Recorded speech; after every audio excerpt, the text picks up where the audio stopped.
Okay, so this one is to help you prepare for the Gallery 6 writing in DBA. And with this gallery, you were also given the artwork. So the artwork that you are to talk about is called The Swing. So you need to kind of just take a look at this one. As I said before, you do your research, type in the swing, write in the artist, and come up with some general facts and what you learned because you'll be sharing that with me. Okay.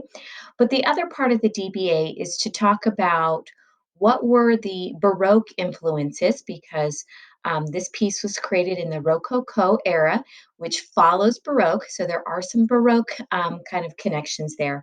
But then also identify what about this piece is Rococo. So again, looking over here at the right, I have a couple pieces of Baroque at the top and a couple pieces of Rococo. So I'm just going to briefly touch on them to kind of help you with your preparation. And then, of course, you would go into it in more depth and detail. Okay. So let's begin with the idea of Baroque, because Baroque came before Rococo. And with the Baroque, it's often characterized by dramatic lighting, drama, energy, and movement. Okay. And if we take a look at here, and two, a lot of interesting perspectives, like extreme perspectives or angles that we see. But from these two pieces, we're getting some of those classic Baroque characteristics. Where when we talk about diagonals or drama, movement, that's in the arrangement. So if you can see here, we have several figures, but the position of the figures create this diagonal line. And what diagonals do, or arms being crisscross, if we were to follow the lines of the arms or the ladder, we're getting a lot of like movement in here. Okay.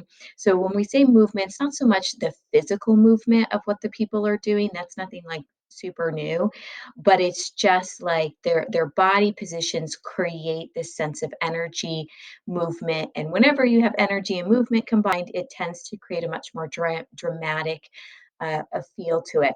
The other way that drama is created is through the high contrast of light and dark. So Baroque really focused on very like specific light sources, and then the rest of it is this very dark color palette, and it's very serious. And so there's a lot of high contrast, deep shadows that we see here.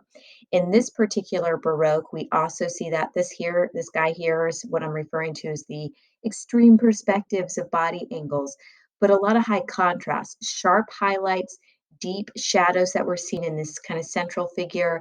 Notice that like they're like dramatically falling, but even the body position kind of creates this diagonal line, okay?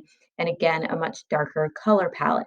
So if we were to take a look and connect as to how we're seeing it here, um, you're going to be noticing that the body positions create diagonal lines. And so, because I don't want to give too much away, and I just want to kind of show connections, I want you to take a look at this artwork and determine to yourself where else are you seeing those same sort of things in terms of the lighting, in terms of the dramatic or diagonal motions, and be able to identify that. Okay, so. That's kind of the connections that we're seeing with the Baroque. Then this is a whole new kind of time period. This is Rococo.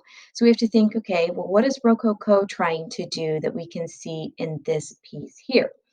And these bottom ones are Rococo period. Right off the bat, I'm hoping that you notice that it is much more airy and light, and we have landscapes. But I also want you to pay attention to the color palette. The color palette, what kind of colors are we seeing in here that are different from the colors that we're seeing in Baroque? Okay. I don't want you to say realistic because they're not truly realistic. We're looking at realistic things such as like trees and bushes and plants and flowers, and we're in this kind of like garden setting. But what colors are we adding that the artists are adding to this to kind of make it feel a little bit more romantic or whimsical? The other thing I want you to look at is the subject matter. Rococo was often characterized by being more playful and imaginative, and I use that word whimsical in here.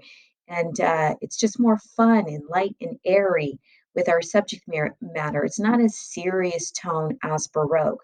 So I want you to look at this painting and point out where are we seeing those type of characteristics here in this work, okay?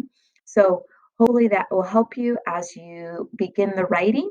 Add more explanation, and I'll be looking forward to talking to you soon over this artwork called The Swing.